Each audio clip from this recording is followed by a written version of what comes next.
You'll have heard of Russia's special military operation, but are you aware of its special demographic operation? О необходимости проведения специальной демографической операции. Demographers in Moscow are saying the population is shrinking fast. In 2014, which was the most recent high point of the birth rate, 2 million children were born. But in 2024, it's forecast to fall to 1.2 million. That's a decline of a third in just 10 years. One pundit lamented on state TV that the nation is dying out.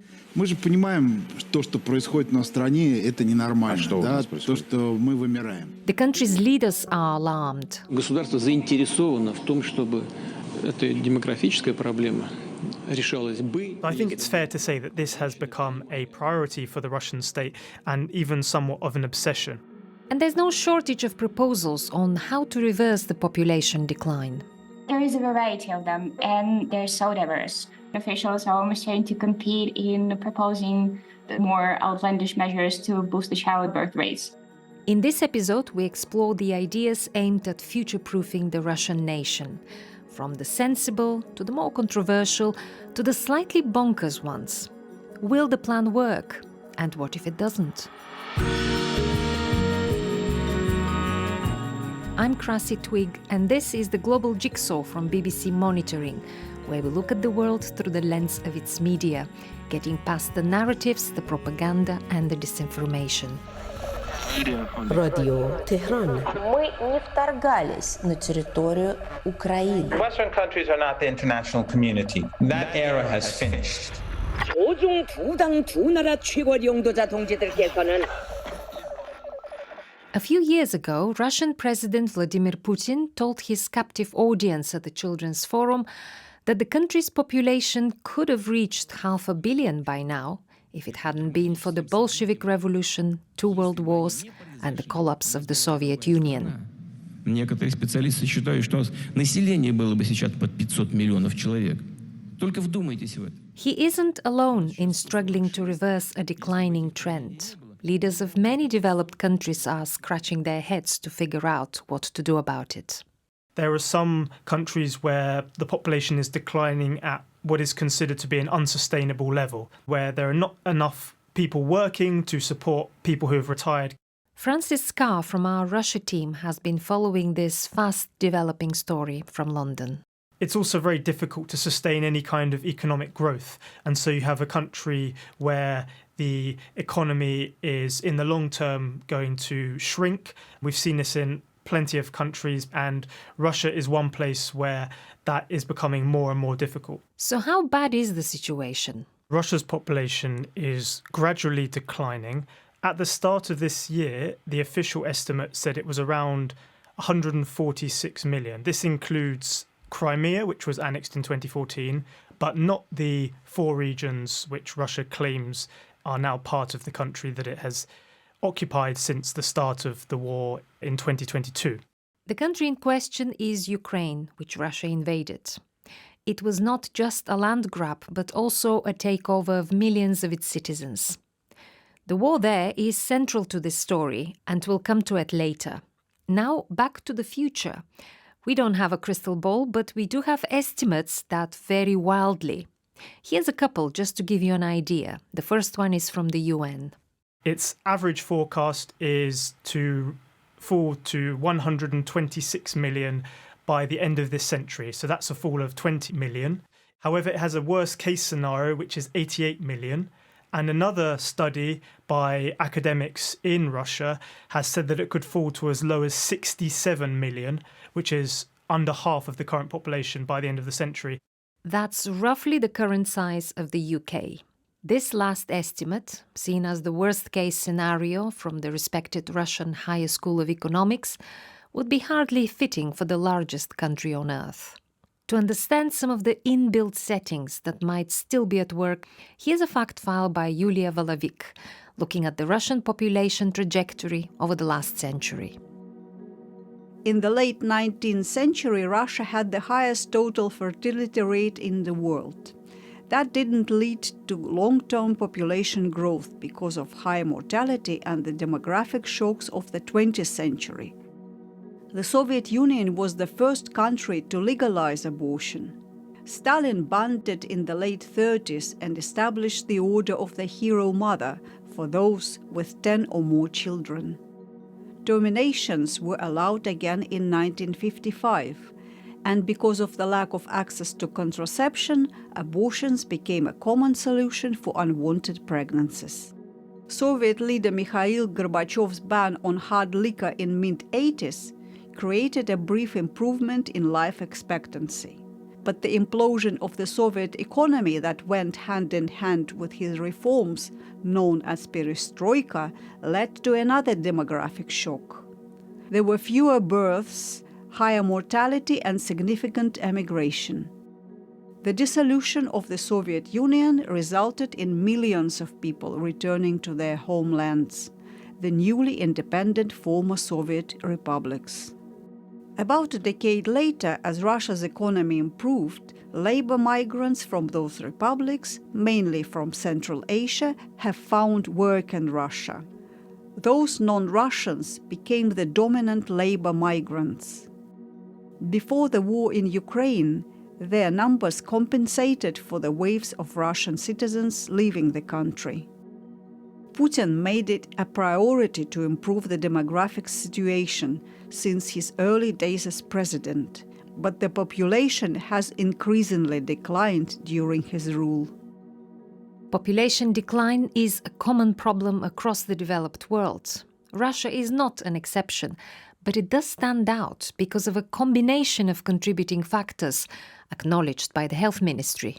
The fertility rate is similar to European countries, which are now almost all under the replacement rate of 2.1 births per woman, which is what a population needs to maintain itself without immigration. The problem that Russia has is that its death rate is much higher than in European nations.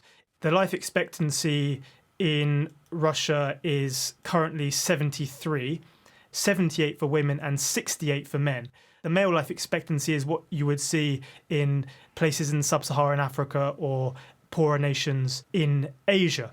Russia's information space is tightly controlled by the government.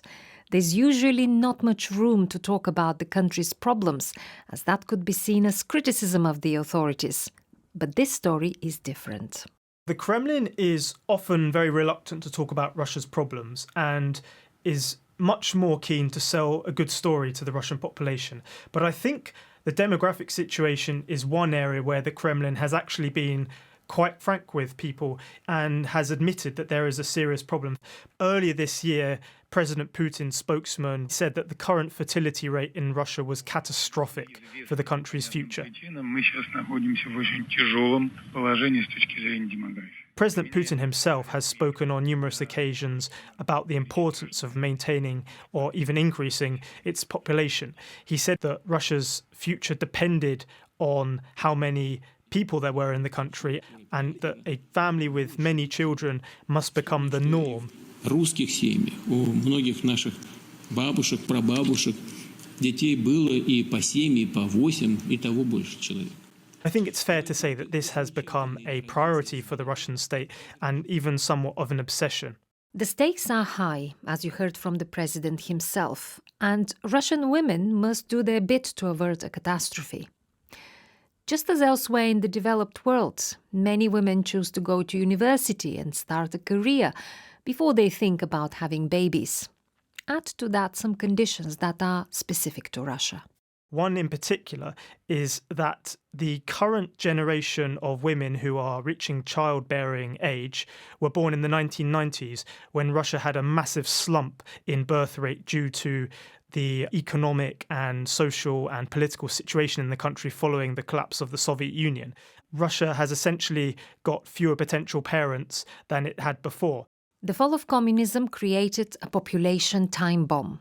But there's a number of more recent factors that have accelerated this decline. The war in Ukraine, but also the coronavirus pandemic, which hit Russia particularly hard. The government's approach was criticised by many as lackadaisical.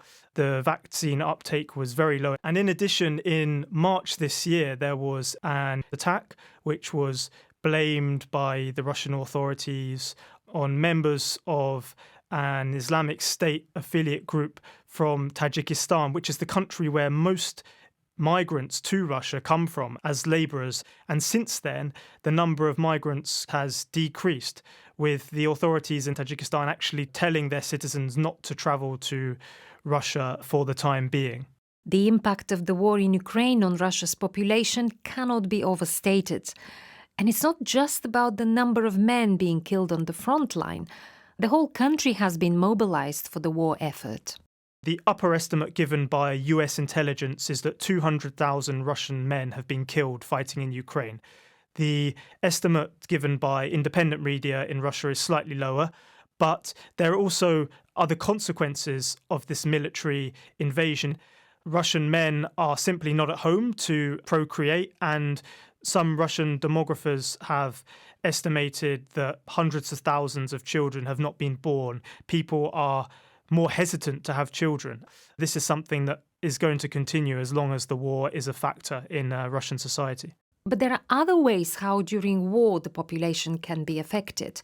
Can you tell me about the other less kind of obvious ways? In the autumn of 2022, when the Russian authorities declared their so-called partial mobilization,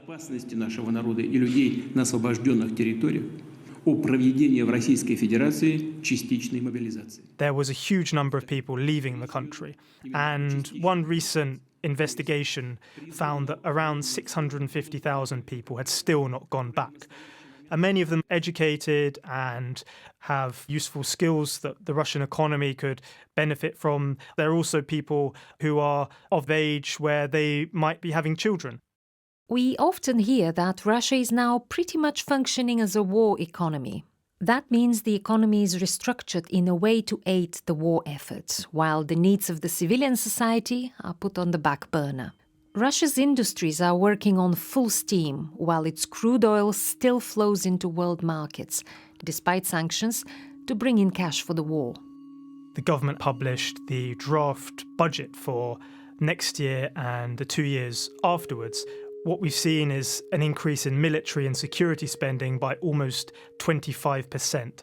And what we have is a budget where 40% of government spending is now going to the military or to domestic security. Going forward, this is going to be completely unsustainable. And for the country's development, the diversion of funds away from healthcare and education towards the war is something which will have a damaging effect. Feeding the war machine and encouraging new life seem like contradictory objectives. The dilemma how to pursue both has spawned a myriad of proposals, some sensible, others encroaching on personal freedoms. Another Russia watcher talking to us from Tbilisi is Veronika Malinboym. The year of 2024 was named as the year of family, to promote traditional family values, promote having multiple children, and find ways to provide social benefits to women who choose to have children. Russia is trying to restrict women's access to abortions, or rather make the whole process more difficult and as unpleasant as possible.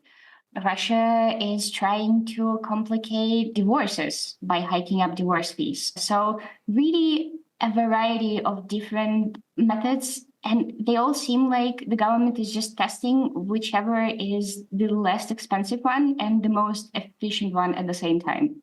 Some of the measures have already been in place for several years. The most well-known one in Russia is the lump sum payment for new mothers. This was launched in 2007. А в феврале 2007-го, после того, как президент России принял решение о финансовой поддержке, originally for second children. But in 2020, this was also extended to the first child.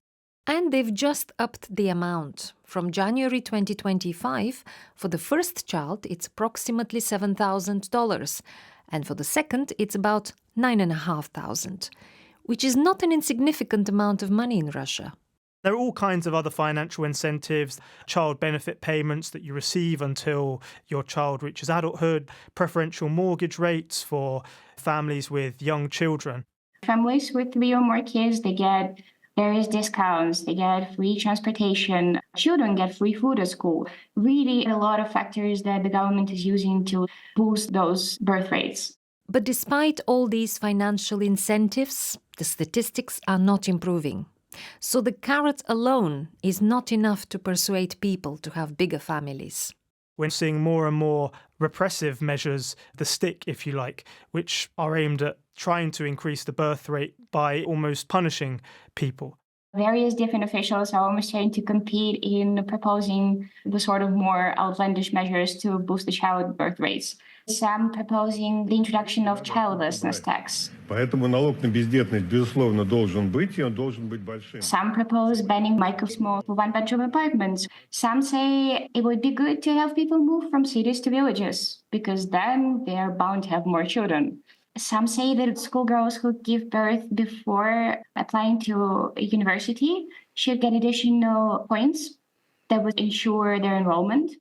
Recent data from Russia suggests that about a third of its citizens have decided to postpone having children because of the war, dissatisfaction with the way the country is governed, and the uncertain economic situation. It seems that people are voting with their reproductive organs. Here's one of the more quirky suggestions that made waves around the country, courtesy of an official from Russia's maritime territory by the Pacific Ocean. A regional health official said that Russians are so focused on careers that they should procreate during lunch breaks just to make sure that Mother Russia is having a boost in those birth rates.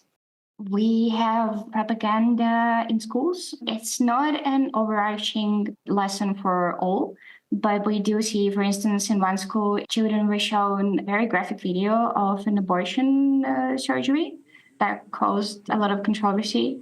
We see a river prayer against abortions in St. Petersburg. So what we see are a boat with anti-abortion slogans, and it just priests loudly in a microphone reading prayers.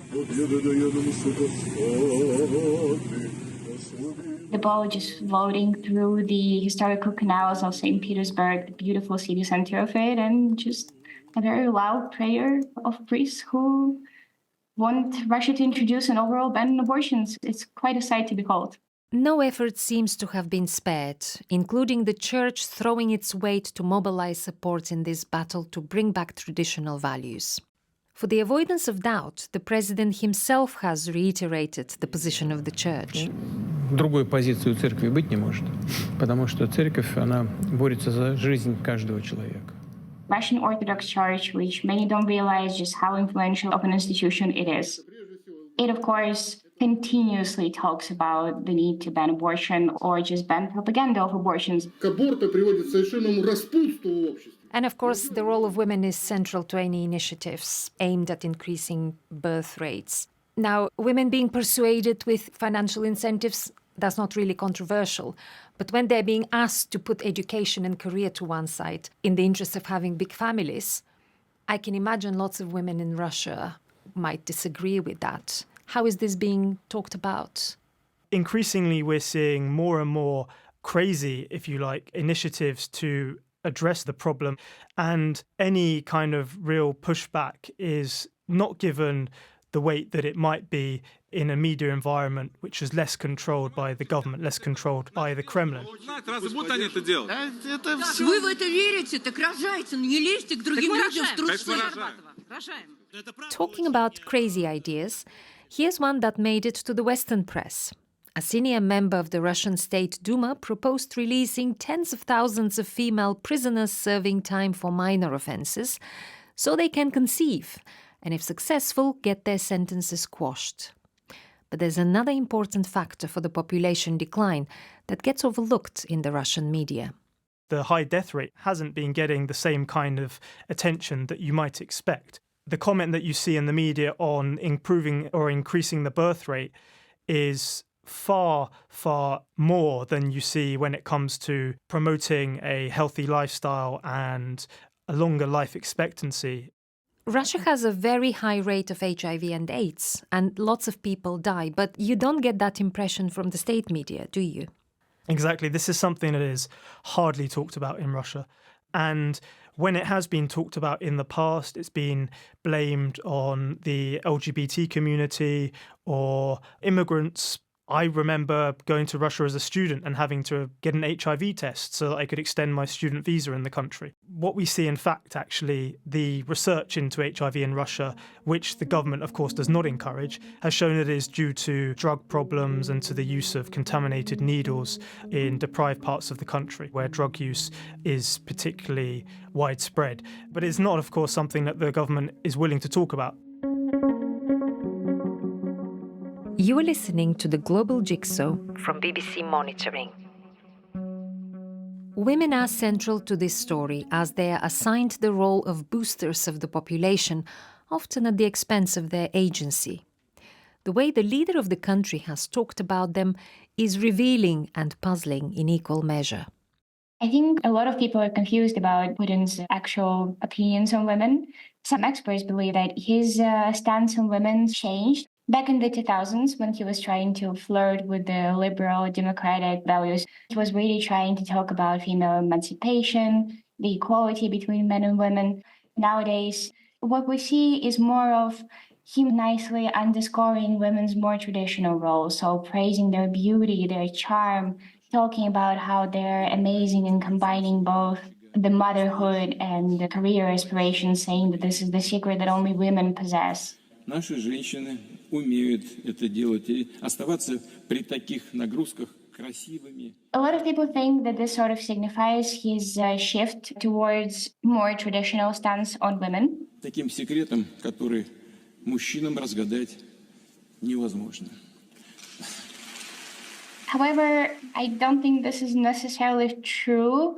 We've heard different statements from him that would be considered quite toxic masculine before.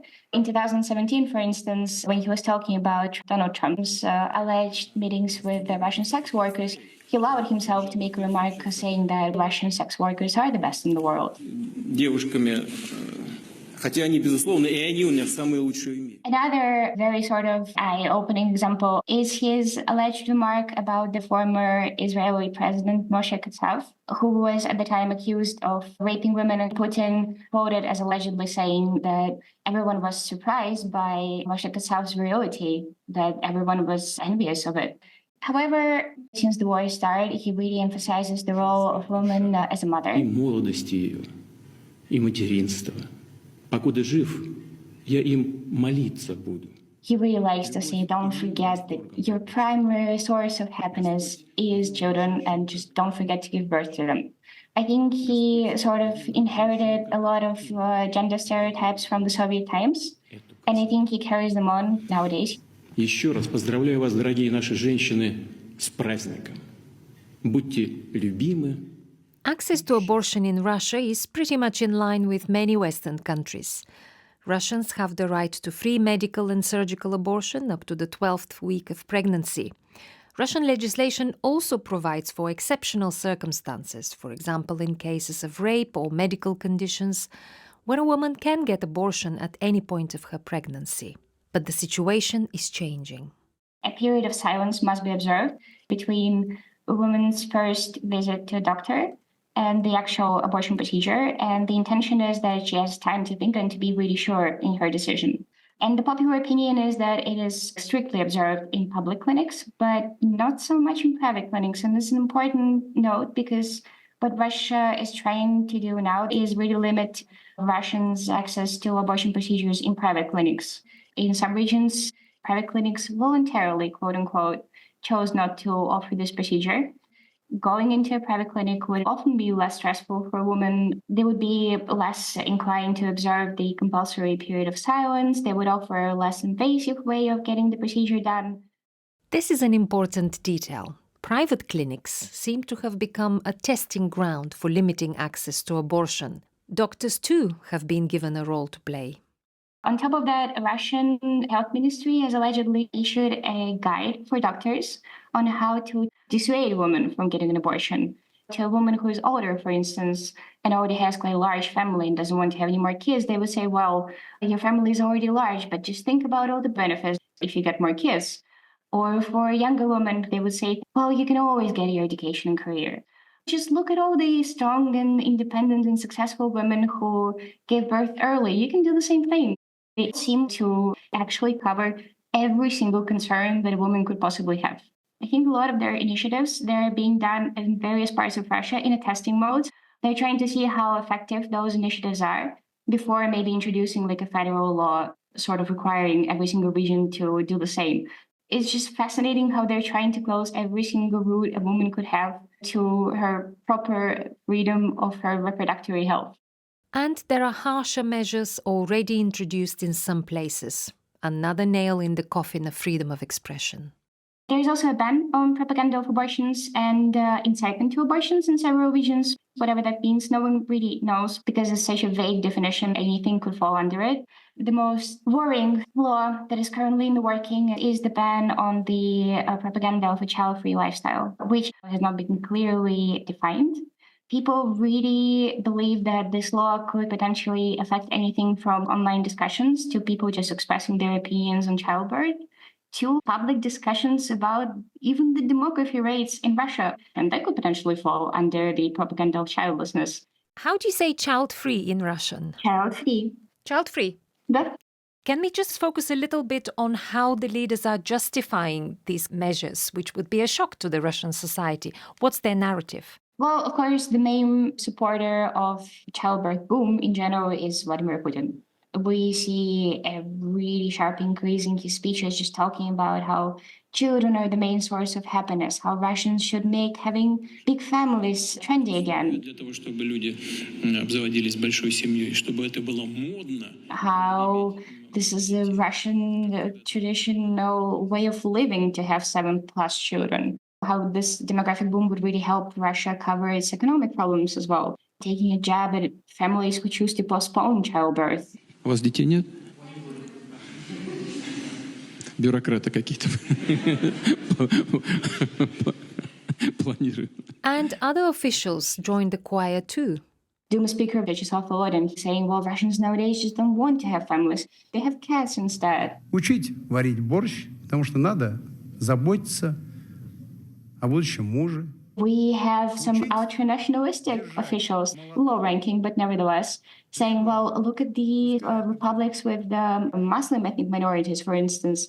They're all having strollers, and then look at the Russians. They are walking their dogs. We are going to disappear soon. То, что происходит на стране, это ненормально. Да? То, что мы вымираем. When it comes to the ban on child-free ideology, I think a lot of them cite national security, thinking that as Russian demographic falls, this threatens Russian statehood. So they're saying that the ban on child-free ideology would really boost Russian national security.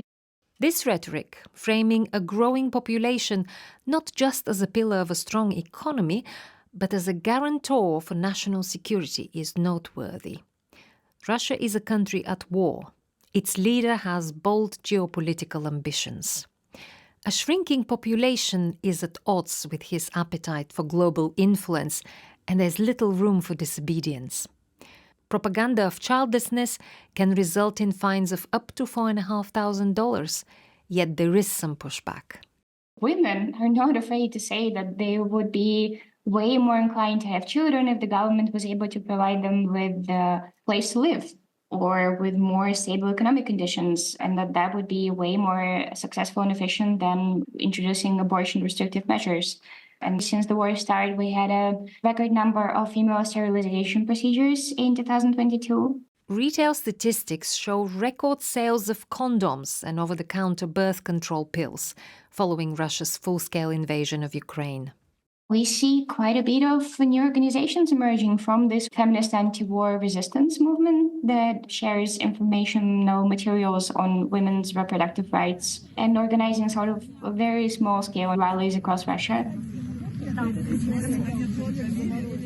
Russian legislation provides for punishment for organizing any unsanctioned protests.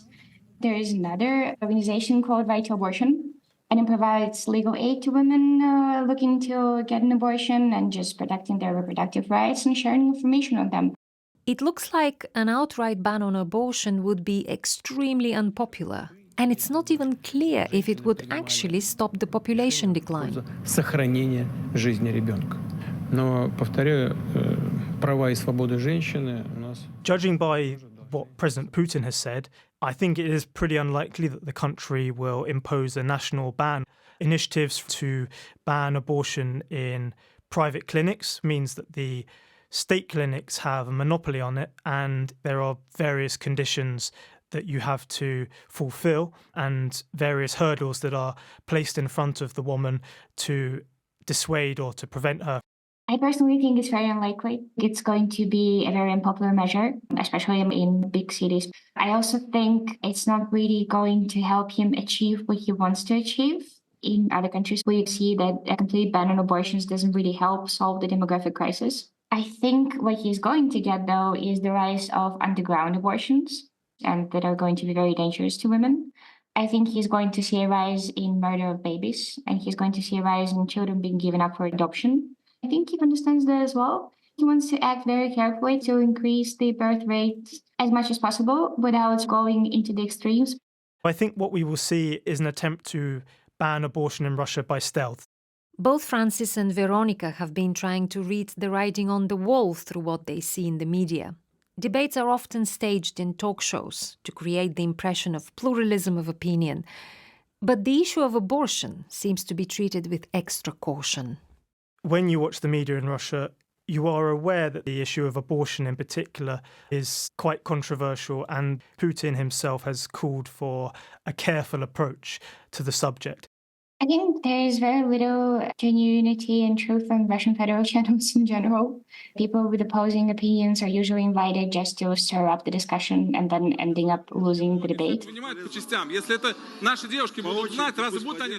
But we've heard Valentina Matvienko, speaker of the Russian Federation Council, criticizing the possible ban on abortions. And that was broadcast in primetime news bulletins. I would assume some voices of concerns can be heard. They are aware that there could be pushback, but this pushback I don't think is given much of a voice in the state media. You hear lots of men on Russian TV, politicians and so-called experts calling for harsher measures against abortion, those who defend a woman's right to choose whether to have an abortion or not. This is something that you don't tend to see. Do you think Russians are becoming more socially conservative as a result of this? I think increasingly we are seeing a turn towards social conservatism in Russia, especially as this confrontation with the West, this geopolitical confrontation, continues. One of the key arguments that is made by the Russian state media and by the Kremlin is that Russian society is somehow different, and that people in Russia have these so-called traditional values, and that they're not willing to accept tolerance for the LGBT community, for example, or tolerance for things like feminism, which in Russia among pro-government figures has almost become a dirty word. Older male politicians, they use in a very much offensive way. I think if you ask a younger generation, my generation, for instance, I think they're starting to remove the stigma from the word. And it's beginning to mean just female rights and equality to a lot more people nowadays. Many countries facing a declining population are turning to immigration to boost their depleting workforce. The question is Russia still attractive as an adoptive country? According to some estimates, if it issues Russian citizenship to approximately 400,000 migrants every year for the next 80 years, it will be able to maintain its population at about 146 million. The parliament is now in the process of considering several laws which would actually make it harder for people from outside of Russia to move to the country, or to bring in disincentives. Measures being taken to simplify the process of stripping migrants of their newly obtained Russian citizenship, with an overall lack of appeal. We're actually seeing the number of migrants in Russia declining. So at the beginning of 2023, it was 8.5 million. At the beginning of this year, it had fallen by a quarter to just over 6 million. Perhaps Russia is becoming less attractive for migrants. The Labour Ministry in Russia actually forecasts that by the end of this decade, the country will be short of 2.4 million workers. Since the war started, with the rise of anti-migrant rhetoric, a rise of violent crimes against migrants as well, we see a rise of violent nationalistic groups targeting them. Мигранты стали поджимать, да? То есть мы смотрим уже, ой, а что-то нам уже беспокоит эта история. We see a further rise in anti-migrant rhetoric after the attack on the Krakow City concert hall in Moscow. So really, Russia is not as attractive to migrants anymore. The push for bigger families may not be popular with many Russians, but is unlikely to cause much controversy in some of the ethnic republics of the country, where families with many children are the norm. One of the first recipients of the Hero Mother Award was Medni Kadyrova, wife of Chechnya's ruler Ramzan Kadyrov. So how does an increase of the Muslim population square with the Kremlin's vision of a Slavic Russian future? There are plenty of regions of Russia in the North Caucasus and in Siberia where the main ethnicity is not Slavic Russian and where people traditionally have had far more children. This, of course, could potentially bring these ethnicities into conflict with the ethnic Russians inside Russia who, to a large extent, do believe the country to be their own. They consider it to be the modern embodiment of the Russian Empire and then the Soviet Union, which came afterwards, with the Russians as the most important, the titular nation. And even now we are seeing some nationalist commentators on social media criticizing some of what they see as conciliatory comments from the Kremlin and from President Putin himself towards members of other ethnicities within the country. They see this as something that is too soft and something that is not going to protect them as the main nation in the country. The republics you're talking about, it's their traditional way of life of having more than one child, and the financial incentives definitely help because those are usually also quite poor and dependent on Moscow for subsidies. In terms of the Slavic future, I think Putin himself really underscored that he doesn't mind the Muslim population in Russia is increasing. В республиках с преимущественно исламским населением очень хорошая рождаемость. Мы очень рады. But he did mention that he would want other ethnic minorities residing in Russia to catch up and to also protect their traditional values. So I don't necessarily think that Putin wants a purely Slav future. He would just want to have all groups in Russia procreate and procreate fast. I think that would be his ideal scenario. You started with some gloomy predictions about a big population decline by the end of the century. Let's imagine those predictions become reality. What would the consequences be? The consequences could be catastrophic for Russia. There will be a much lower working population, which would be paying much less into the budget, so the government has less money to spend on infrastructure, to spend on supporting retirees, to support vulnerable members of society. We can, I think, assume that if the demographic crisis continues at some point, Putin will not be able to use the human resource to sponsor his militaristic ambitions. So the famous guns versus butter dilemma, he will have to choose at some point to either abandon the people or abandon his imperialistic ambitions and focus on providing social benefits to his declining and aging at that point population. A country is nothing without its people, and Putin really likes to talk up the idea of a great Russia, of a Russia that has been raised from its knees after the collapse of the Soviet Union, a country that is now standing up for itself on the international stage and is forming what he calls a multipolar world order where nations like China and India and Russia and Brazil are rising up against what he sees as the US-dominated world order. And if Russia's current population trajectory continues, there's no chance that Russia will have the resources, the weight, the influence to bring this vision of the future to reality.